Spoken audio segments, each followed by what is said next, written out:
Welcome back to a new episode. Today we're going to start out with some footage I got from my local sugar mill and what inspired it all.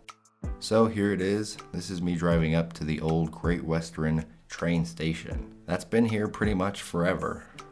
This station here at the sugar factory was built in 1901, which makes it over 120 years old, and is the main inspiration for my train station / yard office. There's even a fundraiser to help save the depot.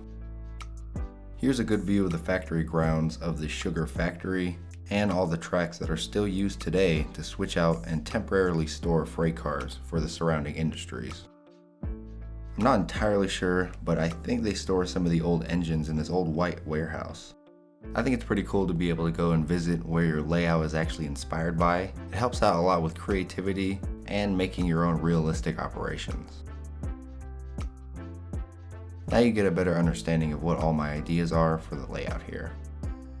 Okay, for this episode, I lay some of the first dirt, which will go on the edge of the layout here. The base color will be the same as my hill area. It's the Territorial Beige matte acrylic paint that's about 50 cents a bottle at Walmart. As usual, I apply a decent amount directly where I need it. Then using a cheap foam brush, I spread it all out. And also, I am not worried about getting paint on the road because I can easily touch that up later on once I'm finished.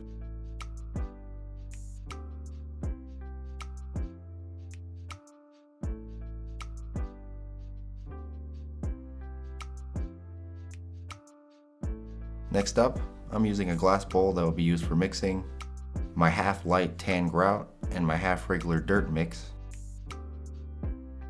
and some regular dirt that I need to get more of once that snow all melts away.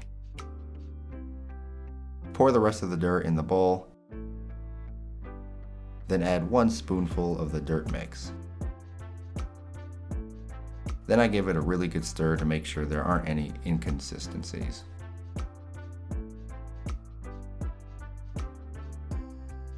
I then sprinkle the dirt on the wet paint with a spoon. Once I feel like I have a good amount down, I use a completely dry foam brush to spread it all out evenly, while also using the bowl to catch anything that falls off the edge.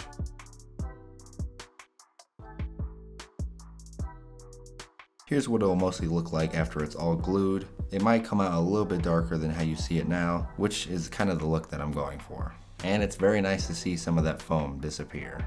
Now it's time for the isopropyl alcohol, then right after some scenic cement by Woodland Scenics. Make sure to spray the isopropyl alcohol evenly throughout the dirt, but don't use as much glue that I used here. I just need to get some better quality spray bottles to avoid this situation. But in the end, it shouldn't be that big of a deal. And that's going to be the end of episode 7 of building this new layout here. I do want to apologize for the last couple videos being so short, but next week it's going to be a lot better and the video is going to be way longer because we finally got our DCC and a DCC train. So we'll be talking about that and discussing that and figuring that all out next week. So as usual, I hope you guys enjoyed the video and I will catch you guys in next week's episode.